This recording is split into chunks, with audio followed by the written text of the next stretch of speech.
Today on JNN, we take a look at new technology coming to Grigori next year. Then, Jared Perez brings us the JNN Winter Sports Box. And finally, we bring you another installment of Humans of Grigori High. All this and more on today's JNN.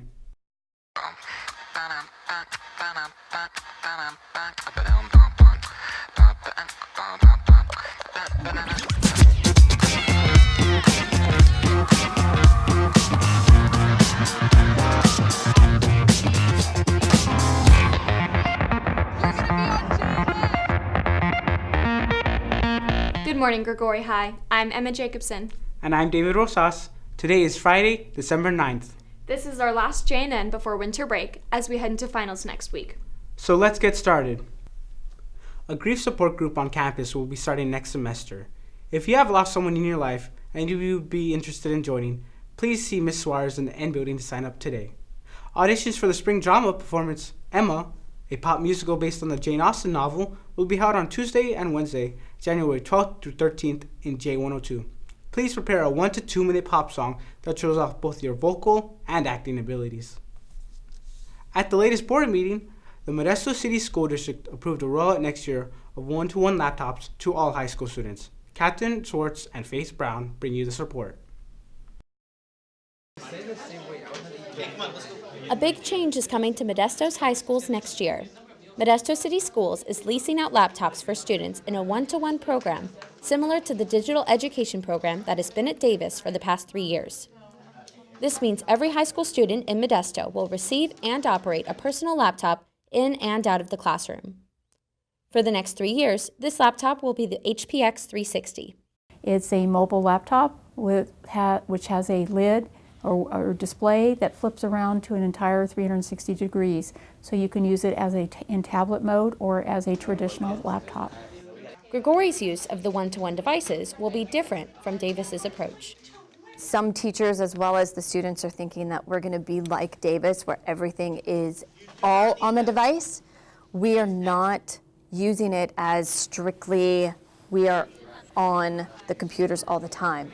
We're using the computers as another tool, just like we would use an article versus the book, our literature book. It's another tool to use. It's not just going to be a bunch of students staring at a screen all day. Training opportunities have been provided to teachers since the beginning of the school year, and while participation has been sparse so far, there are expectations that these numbers will increase as the next school year approaches closer. We have a person who comes in during our prep periods, and we can go into the library and we can learn different Google Docs or Nearpod and just a bunch of different aspects that we can use within those 1-to-1 devices. Many teachers are considering changes in teaching style when students have regular access to laptops in the classroom. So before it's just been, okay, how can I present it to them through this device? But now how can I get the kids to interact with me on the device? Think what you used to be able to do in the library when that's where the only computers were at the school sites. You would go to the library, you would do your research, you might sit down and write a paper. All of that now will be able to be done digitally and submitted to the teacher all electronically. While the program has been advantageous at Davis, issues have kept it from running at full efficiency. There's a lot of inconsistency between teachers. Say I wanted them to turn in an assignment a certain way. Other teachers had a different way to turn it in, and kids were always missing assignments because they didn't know which way the teacher wanted them to turn it in. And for students, there are a lot of updates to their systems, so they have to restart their computer a lot. And most of the time they'll come into class not knowing that, and it'll mess with their programs until they restart it. So that takes a little bit of class time. And even students openly complain about basic flaws with the hardware. The battery life is terrible. It's been up and down. I won't say that it's been 100% smooth sailing. I don't think anything is 100%. But what we have taken away from Davis is lessons learned as how we can do things better. The 1-to-1 program has benefits that reach far beyond the classroom and into students' future careers. There's going to be some form of technology that's going to be required for that position. And students need to be able to know how to use the device, how to access information, not just how to write a paper. My kids have better digital literacy and citizenship, meaning they can go online and have conversations with somebody in a formal manner, and They can also go online and they know how to write up an essay online. They know how to send an email correctly, formally, all different skills that they need that they wouldn't normally get at a high school. Reporting for JNN, this has been Catherine Sports and Faith Brown. Thanks, guys. Laptops will be passed out to students at Claw next year. And now, Jared Perez brings us today's Winter Sports Box. What's up, Jags? I'm Jared Perez coming to you from the JNN Winter Sports Box. This week we're covering wrestling. They competed against Golden Valley on Tuesday. Varsity lost with a score of 51-12. Here we have standout wrestler Mikey Villavicencio with the amazing reverse. The team has improved from last year as they have more willpower, which leads the team to work harder in practice to get better. Another improvement is that their technique is better and they have a ton of new faces. And one of those new faces includes a new head coach, Brian Harris. The Jags compete next at the Oakdale Invitational tomorrow, beginning at 7 a.m. Well, that's it for this JNN Winter Sports Box. See you next year for the report on basketball. I'm Jared Perez. Have a good winter break, and I'm out. Back to you, Emma.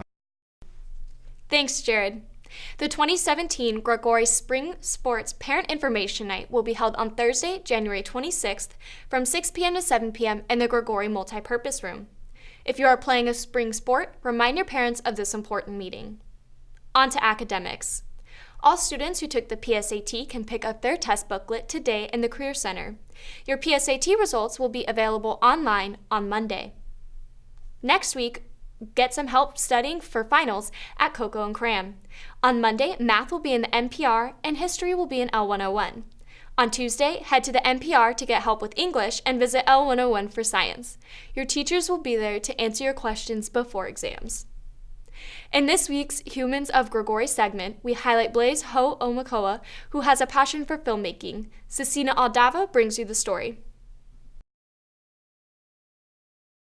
Action! Since I started making movies, I see the world so differently. It's hard to explain it simply for someone like if you have no experience trying to make movies. To them, a director is just another name. But for us, it's kind of like, okay, well, to us, the director is the boss. He's the guy calling the shots. He's the guy who's gonna tell you what to do in any given situation. To me, directing is basically steering a movie into the way that you see it, the way that you want to make it. You're the guy that's making sure all the costumes look the way that you need them to look. The sounds the way it needs to sound. It looks the way it needs to. And the story basically follows the way that you think it should. I don't know how to explain it. It's just kind of like rooted deep in my childhood. My life would be really different without movies, or making movies, or just watching movies in general. Thanks, Cecina. You can check out more of Blaze's films at his YouTube channel, Blaze Ho Omakoa. Well, that's it for JNN today. Have a great winter break, and we'll be back in 2017 reporting on all things Gregory. I'm David Rosas. And I'm Emma Jacobson. See you next year.